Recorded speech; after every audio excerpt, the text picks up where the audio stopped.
bum, bum, bum, bum, bum, bum, bum, bum, bum, bum, bum, bum, ba-dum, bum, bum, bum, bum, bum, bum, ba-da-da-da-da-da-da-da-da-da-da, bum, bum, bum, bum, bum, bum, ba-dum, bum, bum, bum, bum, bum,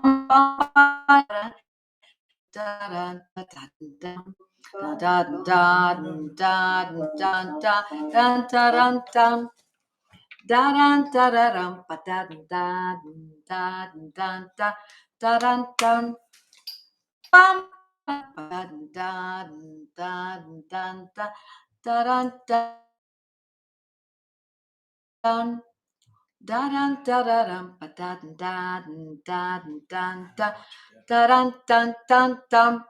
Hello, my friends. Good evening. It's so wonderful to see everyone. Sound and picture are cutting out. Oh, goodness sakes. Hello, all. Tell me if it's cutting out. Hi, Harry. Spiffy blouse, Joette. Thank you. It's a hoodie. I don't normally wear hoodies, but John Fetterman has kind of inspired me. Can't help myself, sorry. Yes, a little glitchy. A little glitchy. Good evening from, here we go. Here's everyone coming in from Toronto, starting out a little. We're always having trouble, I swear. I hope you can hear enough to make it all work. So good evening, my friends. For those of you who don't know me, my name is Joette Calabrese, if this is your first time, and we every Monday night at 8 o'clock Eastern time to do one thing and one thing only, and that is to learn homeopathy and to spread the good news amongst ourselves better and to get skilled up. Yes, my friends, this is where we get skilled up because our goal is not only to get things good for you, we intend to change things, don't we? We intend to change the world, one family at a time. And so, for those of you who do know me, my name is Joette Calabrese. You already know that. And it's so wonderful to see my friends here. I love it. Yes, seems like. Yeah, it's my old computer. I think it's my old computer. Hello, Sylvia from Ontario. Good evening from Leicester, North Carolina. Wonderful. Hi, and thank you from Manhattan. Manhattan, we never have anyone from Manhattan. It just doesn't happen. Manhattan, I don't understand. We don't Manhattan.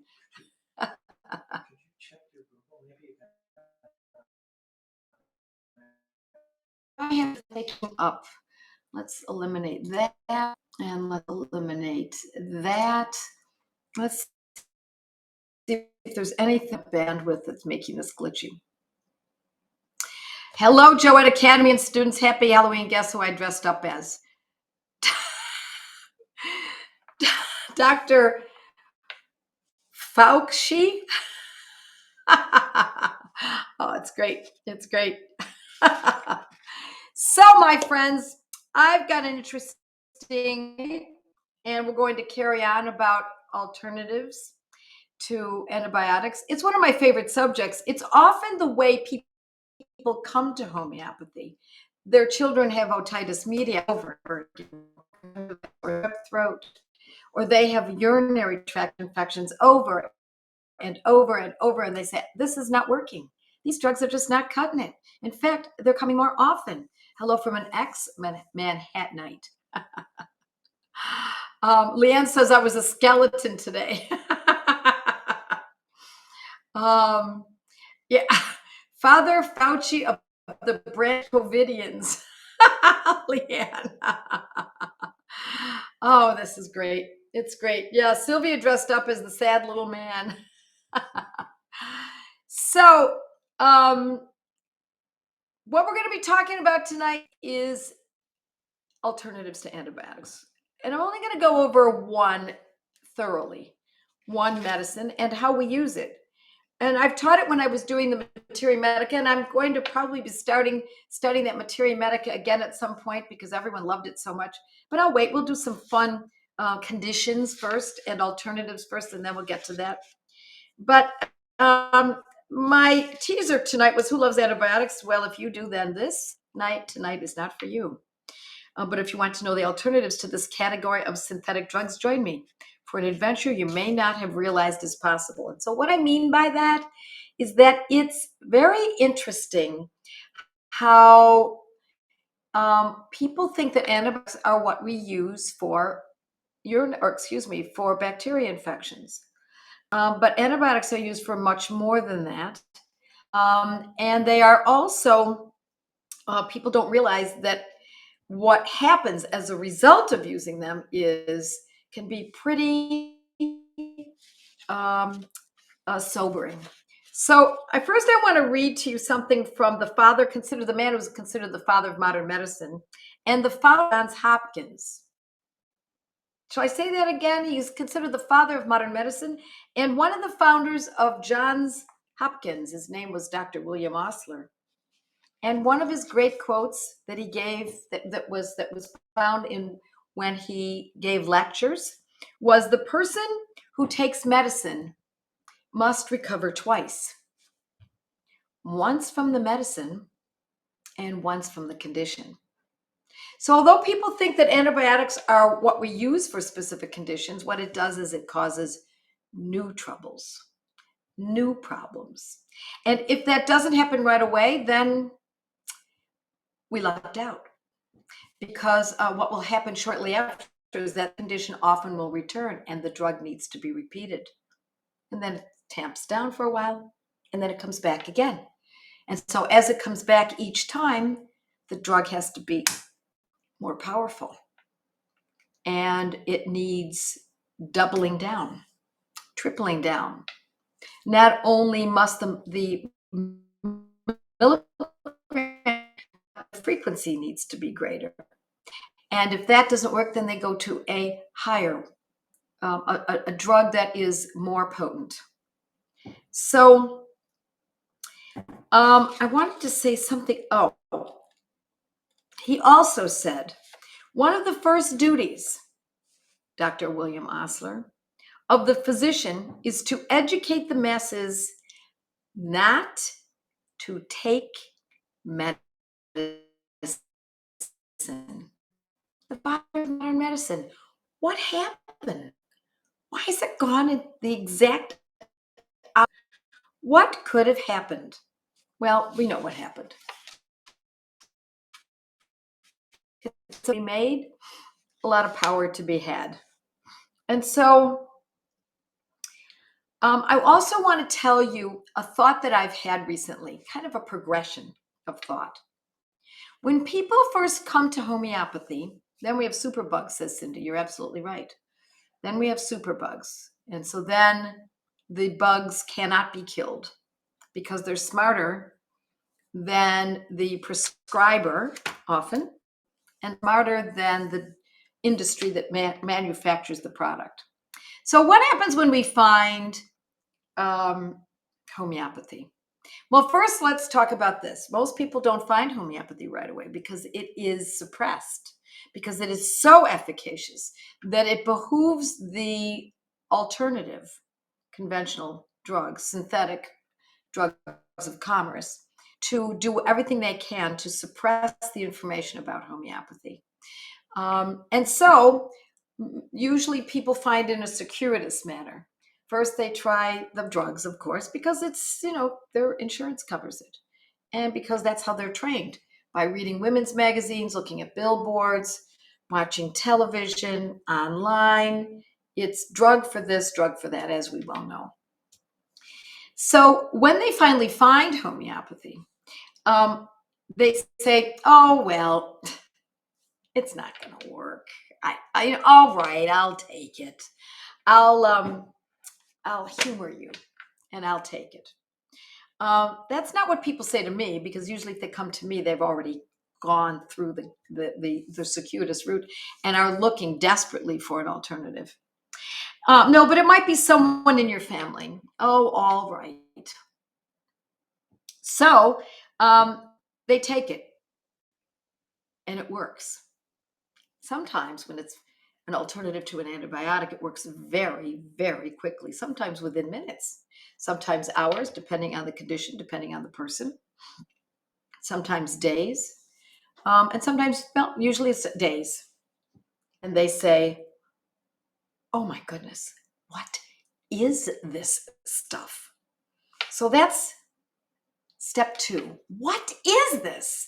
I've never taken anything that worked like this. Not only is the pain from the infection or the frequency of the urination or the urgency of the urination or the swelling or the hotness or the redness or the fever or whatever else, but I feel generally well, emotionally, intellectually. Yes, it goes that far. Then the next step, which is step number 3, they say, wait a minute. If it can treat this, can it treat that? And how about this and this and that and that and my child's this and my husband's that and my dog's this and my mother's and my father's and my brother? Oh my gosh, what else can this medicine do? Then they go to step 4 and they say, wait a minute, I'm going to learn this. I can do this. I think I can learn this. And they say, not only by learning this or having access to someone who can help me with homeopathy, my fear is coming down. I don't worry about cooties. I don't worry about this condition or that condition. I don't worry about staying away from people that might have something that I could catch. We don't worry about those things because we know that if we were indeed going to catch it, we know how to treat it.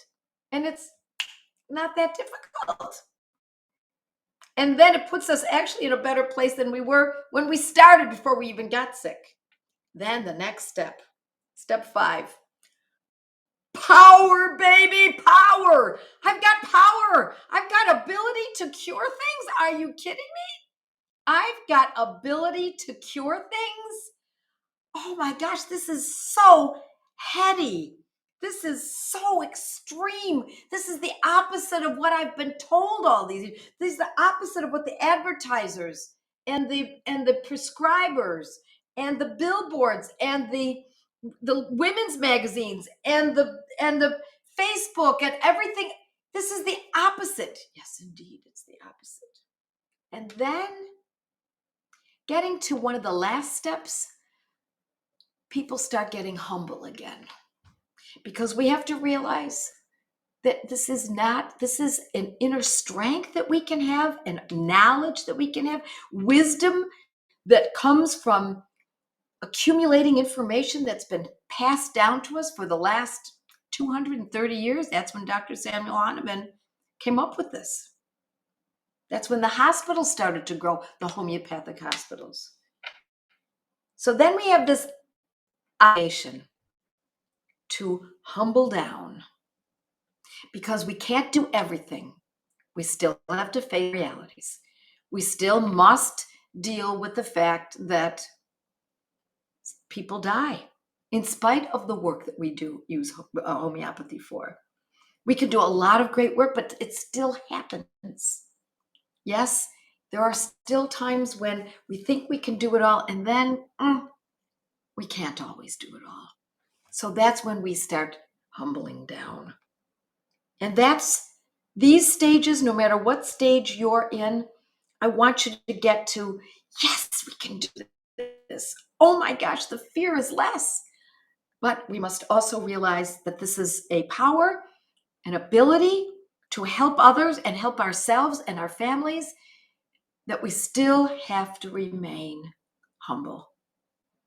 And so I wanted to go over that with you, because I think it's important that we understand how, yes, intellectually delicious this is, but that it can go to our heads. And so be careful with that. Humble down. Humble down. Absolutely. Okay. Someone asked if homeopathy can deal with chronic conditions. Anybody want to answer that person? God is in control always. But this is God's medicine, and this is the work, this is what he has given us. He, capital H. This is what he has given us. The plants, the minerals, the poisons even, because we make them into homeopathic medicines in which the poison is gone because of the method that's used. The periodic table. Even this is our intellect and the pharmacology that is so exquisite in homeopathy, the mathematics that are used in homeopathy, then God work as we can. All right. Oh, heck yeah, it can deal with chronic conditions. I am living example. Thank you, Alice. Chronic conditions? Yes! 3 exclamation points, says Wanda. Silent Sage. Absolutely. Homeopathy can uproot chronic conditions, says Kathy and Marilyn. Yes, on the chronic. Yes, it has helped me, says Paula. Absolutely, it can help, says Anne. I'm also someone who has turned around chronic conditions, personally for my own health. Severe allergies, food intolerances, anxiety, etc. Yes, I've healed my teens' gluten allergy, says Polly.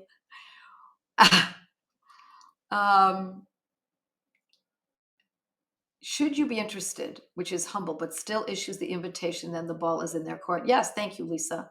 I do work at that. It is important that we not press people. It is important. All right, now let's get to what's at hand, okay? Let's talk about a medicine that is great for a specific kind of conditions, okay?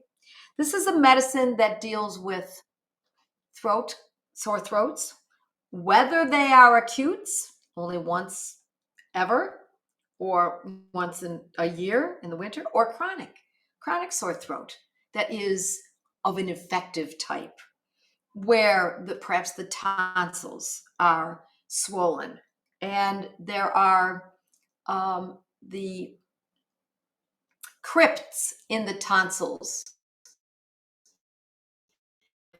are infected. Sometimes it doesn't. It means that it's not this. Sometimes they're for tonsils. This is for tonsil stones. It's a great medicine for tonsil stones. Yes. Or the crypts are enlarged and red and swollen and painful, whether that is an acute condition or a chronic condition. This is also a great remedy for gum boils. Boil is the boil on the gum. On the gum. Not in. I shouldn't have pointed that way. I should have thought this way. This way. This way. Gum boil. Outside. You can see it. You can touch it. It's red. It's an infection. Sometimes it's representative of an infection that's deeper, but more often. Also a great remedy for boils in general. Boil on the skin. Boil on the back, on the thigh. Carbuncles. This is a great medicine. I haven't told you what it is yet. It's for folliculitis. Anybody know what I'm talking about? Thank you, Pat. Heap ourself. Yes, Tracy, heap ourself. First one a friend shared with me, and I was hooked. I'm so sorry it's super glitchy. Please excuse me. Leanne says, heap herself 6C. You're right, Leanne, for gum boils. Absolutely. We don't always use 6C, but we do use it for gum boils. So for abscesses on the gums, we are going to use heap ourself 6C. You bet. Anybody else? Are cysts the same as boils?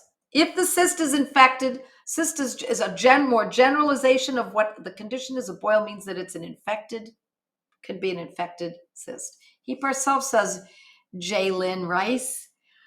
Yes, beautiful. Listen, if you want to know, are cysts the same as a boil? Do this online. Are cysts the same as a boil?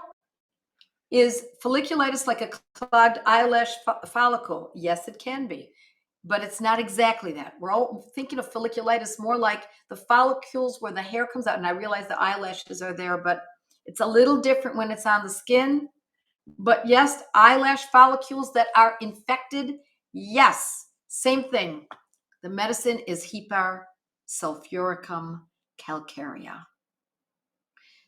Hepar, Hepar, sulfuricum, sulphuricum, calcarea, Calcarea. Did I do that right? Calcarea, yes, caria. Or otherwise known as Hepar sulf. Hepar sulf, low potency, will drive the pus out. You're absolutely right. Thank you, Harry.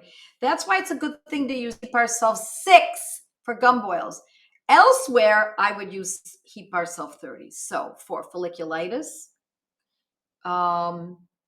for some acne, sometimes when men shave, they get folliculitis, the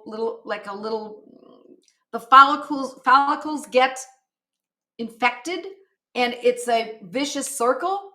That is a great time to use Hepar sulf 30. We are talking about something that is somewhat infected. So someone's asking about a cyst on the forehead. If the cyst is infected, Hepar sulf is the medicine. If it is not infected, most likely, maybe not.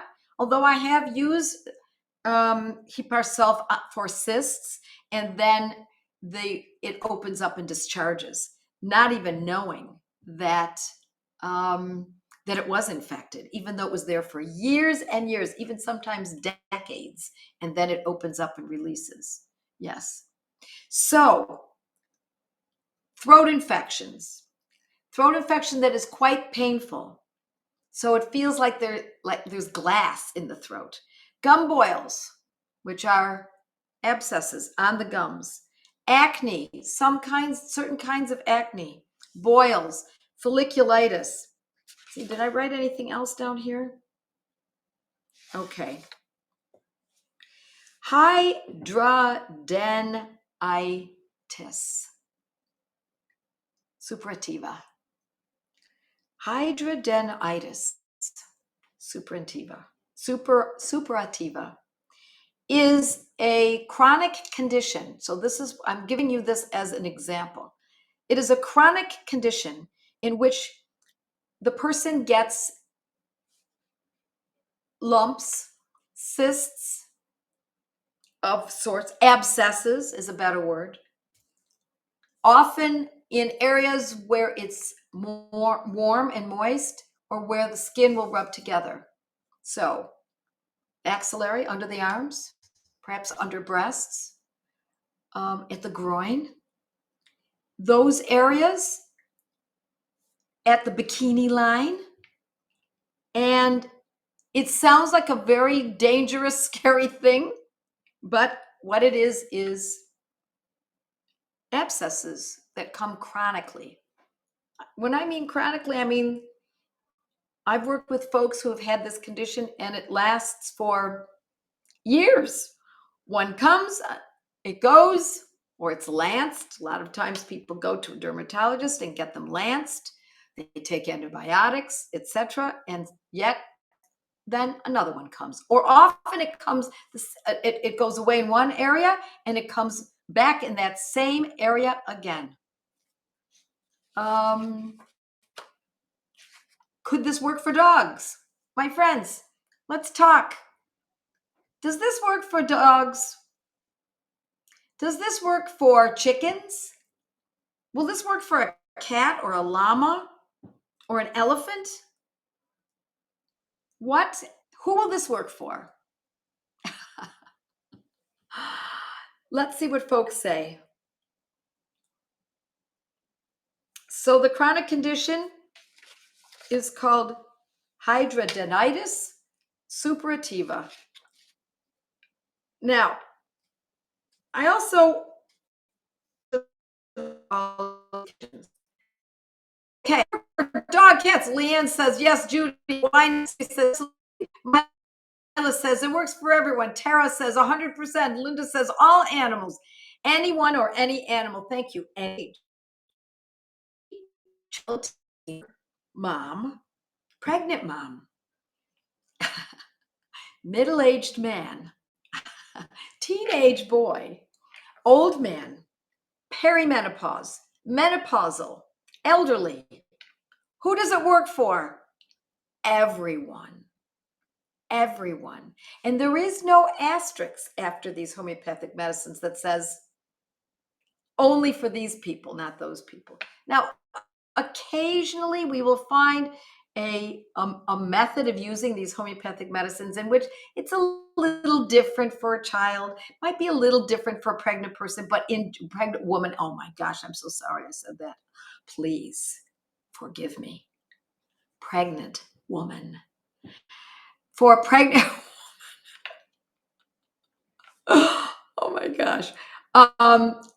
When we're a little, we think about it slightly differently, but 95% of the time, maybe even closer to 90% of the time, we are going to use it across the board. Same potency, same frequency. Now, how often do we use this? Now, if someone has a sore throat and the pain is excruciating, they can't swallow, they can't even talk, it hurts so much, feels like shards of glass in my throat, we're going to use that Heap Ourself 30 maybe every 15 minutes for the first hour. Or another way to do it, and then follow up after that point every 2 or 3 hours. Or another way to do it, if it's not nearly as severe, we might use it every 3 to 4 hours until it's better. When it's better, we stop. Okay. Now, if it's better in 20 minutes, we're going to probably stop. If it's better in 20 hours, we're going to stop. If it's better in 20 days, that's when we stop. All righty. Now, folliculitis, that's a chronic condition. In that situation, I would not use it every 15 minutes. That's for an acute. We got to move faster because it's a deal. It is an infection that can move on. And we don't want it to move on. We don't want it to go down into the chest. Because remember, those tonsils are the sentry guards. That's why we don't remove them. We don't remove them. We love our tonsils. Well, I don't love mine, or I did love mine, but they were taken.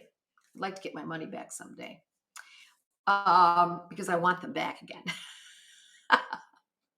But we want to move according to the speed of the illness. If the illness has a high speed, if it's a rapid condition, oh my gosh, my throat is really bad. 20 minutes ago, it just started. A fever, I don't feel well, you're going to move faster. That's when you're going to use that every 15 minutes for the first hour. If, on the other hand, we're talking about folliculitis or gum boil, that's not so bad, but it's there, we do have to deal with that, we're going to use it perhaps twice daily. If it's a gum boil that is really threatening, I might use it 3 or 4 times the first couple of days. And so, what else do we talk about? For a boil on the skin or that's clearly infected, even, we're using it daily until better. Could removing tonsils cause other things like receding gums? I don't know about receding gums, but I think removing tonsils causes people to get more lung protecting. Those are lymph nodes that are supposed to protect the body from getting sicker in a more sobering organ. The lungs are more important than the tonsils. So we want to protect the lungs with the tonsils. If we remove the tonsils, now the infection can go more readily down into a very important set of organs, right? Okay, I'm talking about Hepar sulf. Hepar sulfuricum calcarea. We only use it in a 6 when it's a gum boil. We use it in a 30 for all these other conditions. And let's see if I can answer a couple questions. My daughter got her tonsils taken, had HPV shot, and now has swollen lymph in the neck. Swollen lymph nodes can we use Hepar sulf for phytolacca? I'm not going to answer that because I don't prescribe online. I don't do that. But lymph nodes, If it is an infection, we're more talking about heap ourselves, although phytolacca could also address that. Let's hear what everybody says. So how about otitis media and UTI again? Okay, so otitis media is HEPAR self 30. Sorry, I should have said that. UTIs, we use HEPAR self for UTIs sometimes, not very often though. If we were to use it, we might use it in a 30, but no, I like other medicines. We're going to be talking about that the next couple of weeks. We're going to be talking about a lot of antibiotic alternatives in the next couple of weeks. I was treated with antibiotics and I'm still suffering. Yeah, thanks, Doc, whoever prescribed it to you. That's how we learn who's really supposed to be in charge. That's how we all learned. So don't, Suzanne, don't feel guilty. This is how we've almost all of us have come to this, is that we trusted the industry and now we are learning to look differently. The Moth and the Iron Lung, great book. You're right, Leanne. I've got that book. I read that years ago. And then was it you who did it again? I bought it again because I couldn't find it. Phytolacca. Phytolacca. Yes. What about preventing skin infections by strengthening skin with silica 6 so you need HEPAR self less often? Only if silica 6 is indicated. We don't use homeopathic medicines. Generally speaking, we don't use them. Occasionally, we might use homeopathic medicines if there is an outbreak of something and it's really in our neighborhood and it's close by, then we might do that occasionally. But I'm going to tell you, I would not use a medicine unless it's indicated. So other indications that show that silica is the answer, like the hair is very thin, the nails are splitting readily, the person doesn't have good grit, they don't have a good immune system. I mean, really don't have a good immune system. They have weak ankles. So what I'm telling you, what I'm telling you are the keynotes of silica. So what you do is you go to your Materia Medica, read up on silica, and if there's a lot of indication, a really heap load of indications that silica is a medicine, then by all means. Alrighty, my folks, my dear friends, would you use HEPAR self if you floss around a broken tooth and white pus comes out? To me, it could be. I would want to get a diagnosis from a dentist. Is this an abscess or a gum? Is this an infection of the root? Is this a root canaled tooth? Is this a cavitation, a bone infection? I would get a diagnosis if it persists. If you can clean around it and you get good results, then by all means move forward. But if it persists, I love a good diagnosis from a good dentist or a good doctor. They're very often, not always, but often very good with diagnostics. My friends, we went over time. It's so much fun being here with you. I will see you next week at the same time, talk about alternatives. And also, you might want to check out my courses. One of them is titled Antibiotic Alternative. And I talk about all of this in great detail. Wherever an antibiotic might be prescribed, I teach how to use homeopathy as the alternative. Yes, you're very welcome. You missed the academy. Sylvia, I know. It's so wonderful. My wonderful students from the academy. Well, I'm putting together the mastery program. So if you want to join me, it's not going to be nearly as rigorous. And we're going to take a breather and we're going to go even deeper. So for those who have been through the academy and you're so inclined, we're going to have a great year starting this coming mid-January with our mastery program. For the rest of you, keep studying, keep learning, get skilled up. This is important. Do it now. Learn this stuff and own the medicines. I love you all. God bless you.